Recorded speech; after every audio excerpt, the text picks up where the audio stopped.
Sorry to break up conversations, but we will have time to go back and continue. Because we do have the last talk for the day. We've saved Kenny Fries for the last talk, and I'm really excited to hear Kenny speak. He's one of our co-conveners, and it's okay, yeah. Yep, we see Kenny on the screen now. And I'm going to do a short intro because the number of prizes and fellowships and various other things kind of could fill a whole page. So I'm going to do an intro that's sort of related to the talk he's going to give today. So Kenny Fries is author of In the Province of the Gods, which won a Creative Capital Literature Award, The History of My Shoes and the Evolution of Darwin's Theory, which won an Outstanding Book Award, and the Gustavus Myers Center for the Study of Bigotry and Human Rights from this center, and Body Remember, a memoir. I will ask you to look at the website for kind of longer detail about Kenny's books and other exploits. But for now, over to Kenny. Hello, can everybody hear me okay? Yeah. Okay, unlike KK where it was 4 a.m. here, close to 12:30, so bear with me in my delirious state. I'm going to briefly give a recap of some things that I've done, and then I'm going to read a very short chapter from The History of My Shoes, The Evolution of Darwin's Theory. The next slide, please. This is just a recap of my life in the arts, somewhat of it. My books and video series, my opera libretto, it's all in there. So what you're seeing on the screen is basically what I've produced up until now.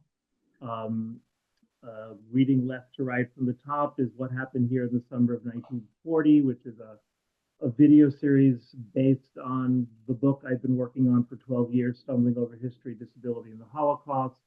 And then we have In the Province of the Gods, in the Gardens of Japan, a poem sequence, which is also made into a song cycle in Japan.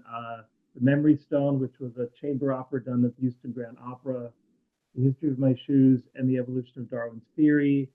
My book of poems, Desert Walking, my anthology, Staring Back, which was the first multi-genre anthology of disabled writers in the US, published by a commercial press back in 1997. Body Remember, a memoir, which is my first memoir, Anesthesia, which was another book of poems, and The Healing Notebooks, which is a poem sequence which won the Gregory Kolovakis Award for AIDS writing back in 1991. Since all this, I've also started to curate over the last 5-6 years, and I curated an exhibit, Queering the Crypt, Crypting the Queer, at the Schulz Museum in Berlin, which was extended twice. There's a wonderful website that's still up that you can find on it, though it doesn't give justice to the whole the exhibit, and KK was part of it, and a bunch of other people you've heard from over the past days and months. Then I did an online exhibit called A Picture of Health, Joe Spence of Politics of Disability and Illness, and there is the URL for it, but you can just put in Joe Spence and my name and it'll come up. Okay, so I'm going to read from The History of My Shoes and the Evolution of Darwin's Theory, which was first published back in 2007. So it's almost 20 years ago already. And I just thought it would be a really good capstone for what we've been talking about over the last while. So you can put me back on the screen, so I can read to I could read to people instead of that there being there. There I am. Okay, with an air conditioner. So this is a chapter called Radiant, Not Blinding Light, which is not my quote. It's a quote from Henri Matisse. And the only thing you need to know is that I've come back from rafting down the Grand Canyon, the Colorado River, with a group of disabled people. And the past months, I've been having problems with my shoes that I've had for 20 years, and I haven't been able to find somebody to make a new pair. And I've traveled to Thailand before that, and that will come into this, but I think everything else should be self-explanatory. The early morning sun reflects off the driveway through my bedroom window. Occasionally, I hear a car pass slowly down the street. It must be between 6 and 7 o'clock in the morning. I cannot tell whether I have been awake or asleep the past few hours. All I know is that I am extremely tired. The coolness of the sheets on my feet reminds me I am back home in my bed. The past 2 months, I've been unable to put my left foot on the ground without pain. From my bed, I can look out at the empty driveway. I see the just risen sun reflecting off the asphalt outside my bedroom window. I close my eyes, take a deep breath, then another, my usual way of trying to reduce my rapid heartbeat. I begin to count my breaths. 1, breathe in, breathe out. 2, breathe in, breathe out. A simple meditation with which I am sometimes able to calm my body. 3, breathe in, breathe out. And when I open my eyes, am I dreaming? The orange-robed monks I watched each morning in Bangkok are making their procession up my driveway. Without looking, I know each monk, every one of them, is not wearing shoes. My driveway is Rama IV, Siloam, Yaowarat, all the streets of Bangkok, all the streets of Thailand, where every early morning over 100,000 orange-robed, barefoot monks walk on Bintabat through village and city streets, carrying only their bat, black alms bowls, in which families, young and old, place rice and curries for the monks to take to eat back at their monastery. This is their only source of food. This daily morning ritual is the same throughout Thailand, except at the Marble Temple in Bangkok. Here, the faithful bring the food to the monks who wait in the tree-shaded street in front of the temple before taking their food inside. For an hour later, I imagine they will eat their curried rice on the smooth, cool, gray marble that distinguishes this temple from all the thousands of others throughout Thailand. I get out of bed and put on the padded slippers, child size, bought from Gap Kids, to wear around the house and minimize the pain in my foot when I'm cooking. I go to my bedroom closet, slide open the closet door. My LPs are still wrapped, bound together with newspaper, an easy way of transport devised when I moved to Northampton. On the top shelf, a white cardboard box. Instantly, I remember that last attempt at having new shoes made, now over 3 years ago. I take down the box and open it.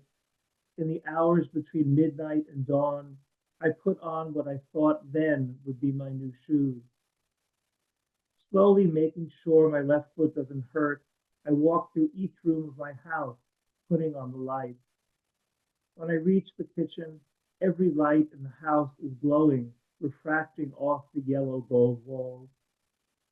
Standing in the kitchen in my would-be new shoes, I am taller. I see corners of the kitchen counters I don't usually see. I open a cupboard and I reach up to a shelf I usually can't reach. Eye to eye with the toaster oven, beneath the latticed metal tray, I see the looped metal elements. When I turn the toaster on, the elements slowly turn a deep orange, and I realize that this appliance that I have taken for granted is not a given, but it is an adaptation for the way we live now.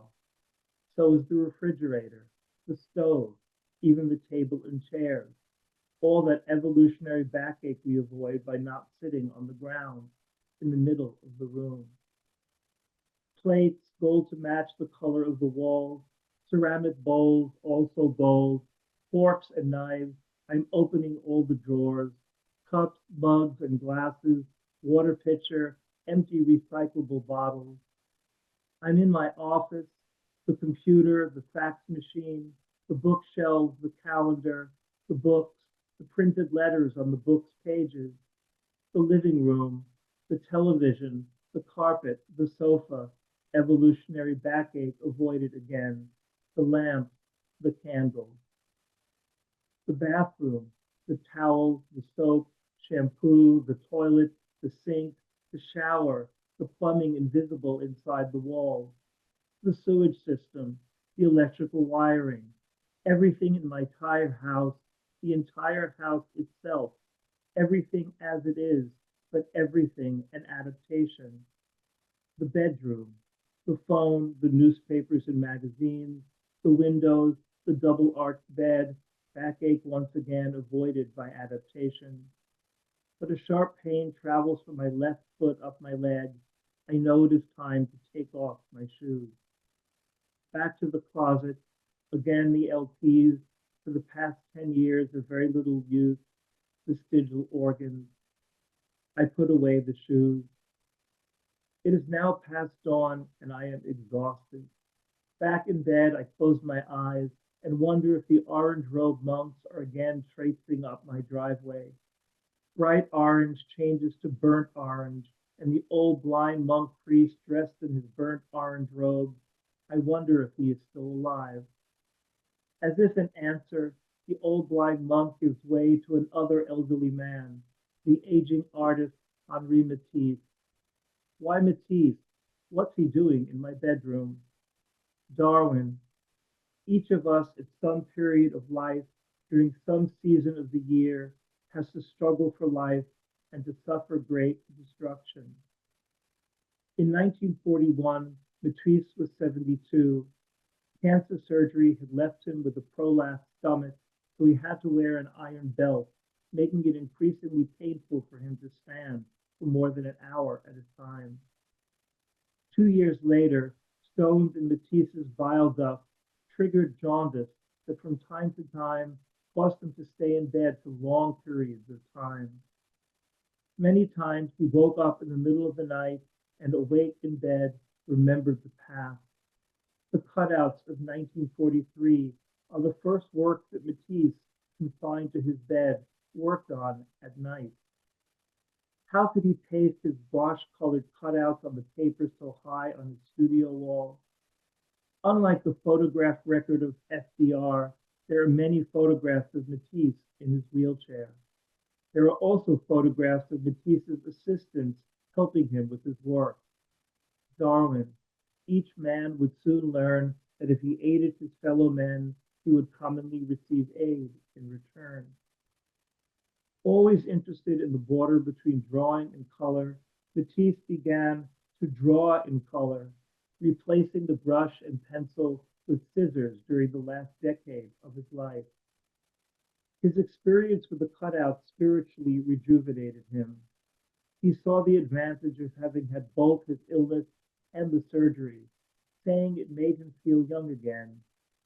He didn't want to take for granted his new lease on life. To Matisse, this was a second life, and the work he did before his illness and surgery smacked of too much effort. In his new work, he felt he represented himself as free, detached. Matisse likened the second life to flying, as a plane trip helped both to forget and to find peace of mind, which makes everything possible. He was surprised by the feeling of motionless and great security.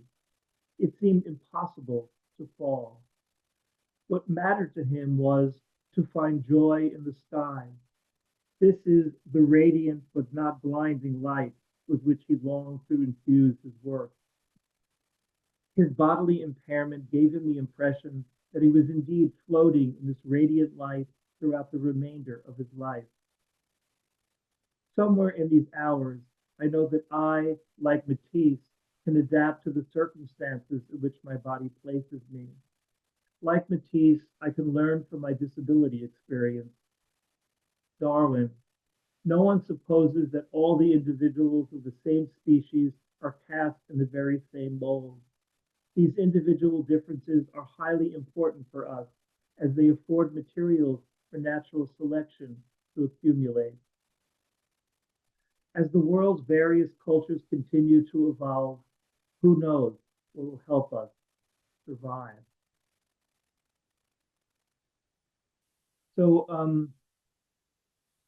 yeah, go, there's a few more. Go more, two, three more. Do another one and one more. There you go.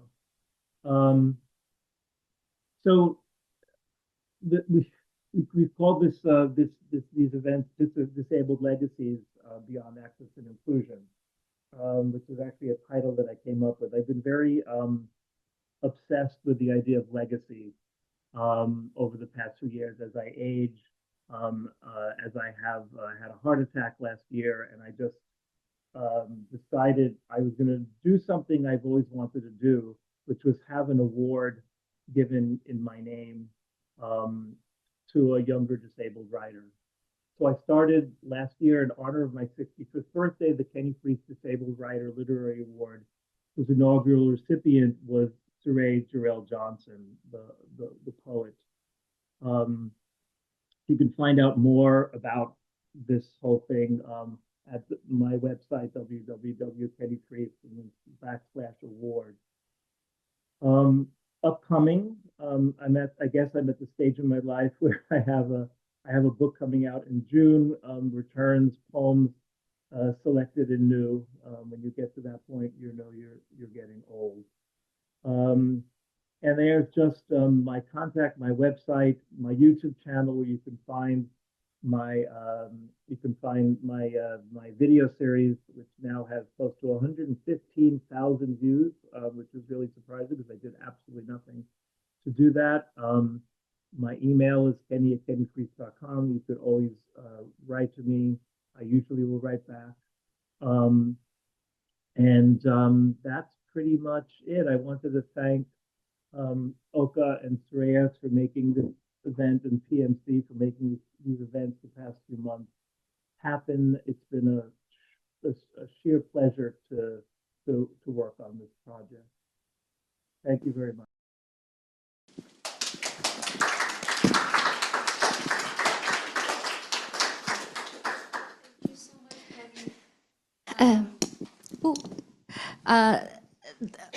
This is something I'm always too shy to say to you when we're in person, but you're a legend. You are a legend in the game. And I guess we can open up for questions, but also Sria and I may have questions of our own for you, if that's all right. I might have one to start with, if that's okay. We can't. Ah, good. We can see you again, Kenny. Yes. The legend. Sorry. I did have a question that was a bit broader. And it was about your practice and kind of multifaceted practice, because I think I first knew of your work as a writer and then met you, and then kind of the more obvious work as a curator. And so it should have been obvious in the sense that I work in an arts organization and so on. So I think that kind of going between being a writer, being a poet, being a curator, working, editing works with other disabled artists. Can you talk to us a little bit about just how each informs the other, or how it grows out of? Yeah. Yeah, I've had a varied career. I mean, the history of it is basically, I started out as a playwright. My graduate degree is in the theater, and I had a play done at La Mama in New York when I was quite young. But the whole business of so much collaboration just didn't work at that time in my life. And I was always writing poetry, and was very lucky early on in my career to meet Adrienne Rich, and who I actually outed as disabled in Staring Back. She's in the book, and nobody really thought of her at the time as a disabled person, but she had a rheumatoid arthritis and was severely disabled.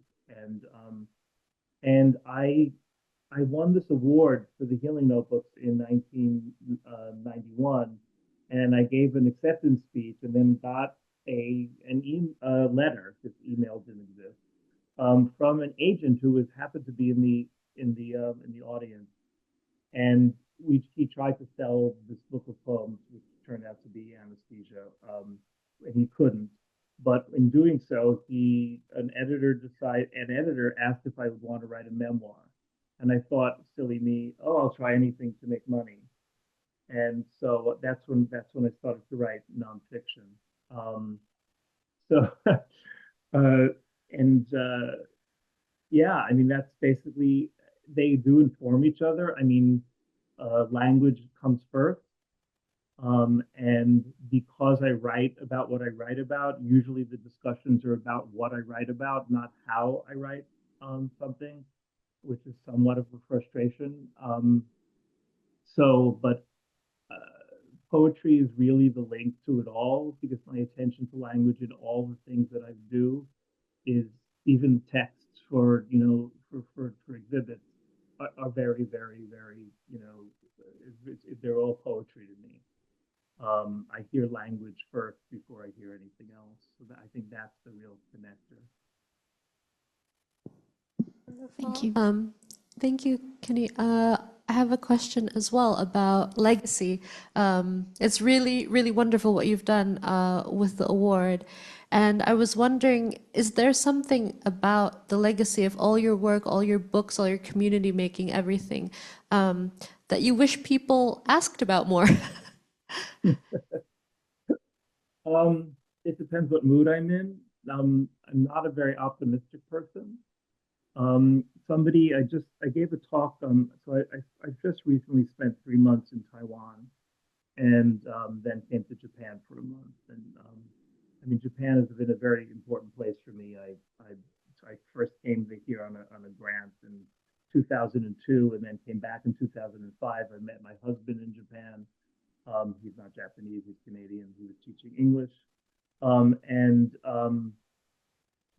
so I went to Taiwan for 3 months, and I gave a talk there, and I was quite moved by the response. I mean, people came from all over the small island, and at the end of the talk, a young woman came over to me. I think she was around 17, and she was literally shaking. And I didn't know whether that was because she had social anxiety and her head was down. She couldn't look at me. And she she she said, "I'm frightened." I didn't know why. I'm pretty approachable. And she was looking down, and she said, "How can I do what you do?" And I mean, in another mood, I would have said, "Don't," because I've been at this for 40 years, and I'm ready to pass the torch. I mean, it's gotten too much to do. Um, but I was in a better mood. So I didn't say that to her. I basically said, do what your heart tells you to do, and don't listen to the people that say you should do something. And she said, "Oh, so I should listen to my parents?" And I said, "Definitely don't listen to your parents." And it turns out her aunt is a professor and brought her to this event. I don't know what prompted that. I don't know if this answers your question. It's really late, and I also think dissociatively. I don't really think linearly. So I don't know. I've had a life where I've been a life. I think it's funny that I've gone last, because I've had a career in the life of first. I was the first person in after Judy Heumann to be in a mainstream school in Brooklyn, New York, in the '60s. I was the first person to write a commercial memoir about being gay, disabled, and Jewish.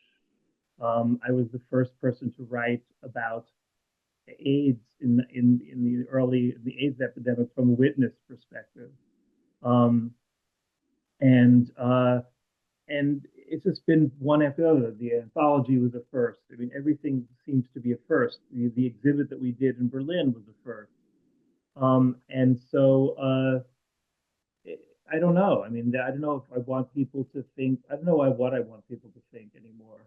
I try not to think about that. It's funny that you use the word legend because there's a young man in Greece who came to one of my online events during the pandemic, and finally he said he got the nerve to write to me, and he started to translate some of my poems into Greek.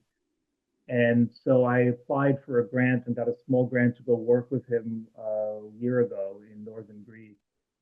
And he's basically translating my first book of poems. The poems were written before he was born.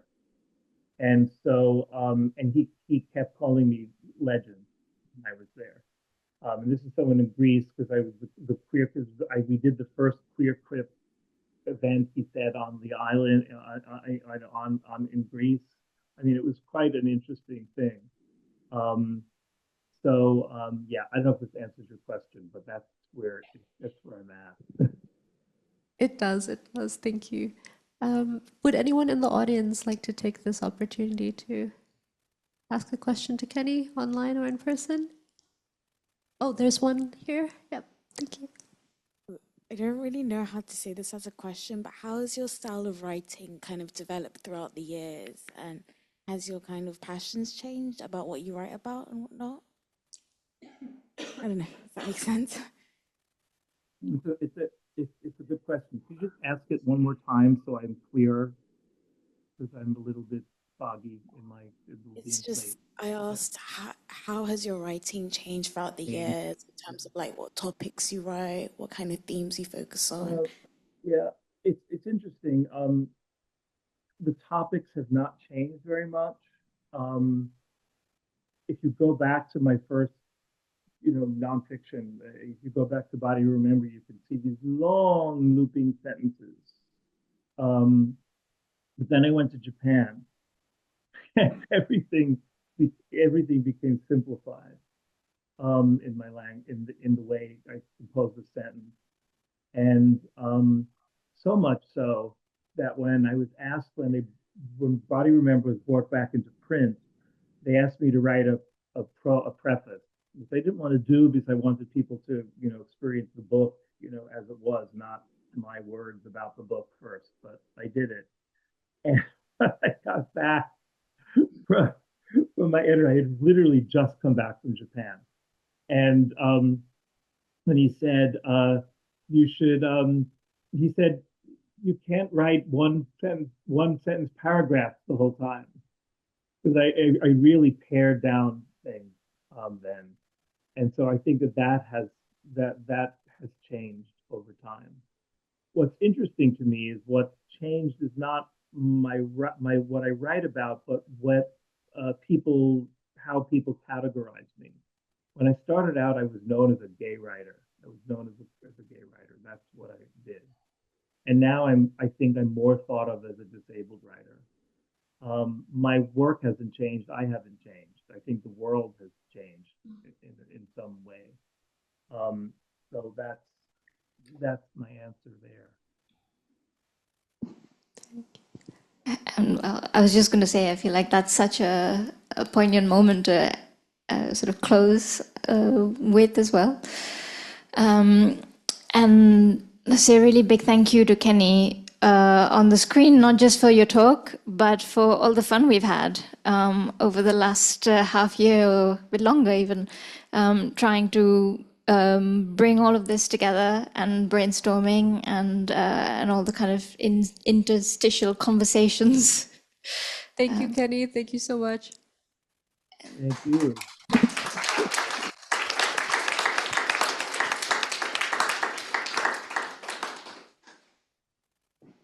And with that, also thank you to all of you for being here. I know some of you in the room and probably some of you online have been very sort of loyal participants of the Disabled Legacies Beyond Access and Inclusion series. You've come to the gathering in February, you've been coming to the Paul Mellon Center for the research lunches, and you're here. I'm looking at you, Freddie. And so thanks for kind of coming with us on this journey. And I really do think from the perspective of the Paul Mellon Center anyway, where this is just the beginning of conversations and thoughts. Thank you.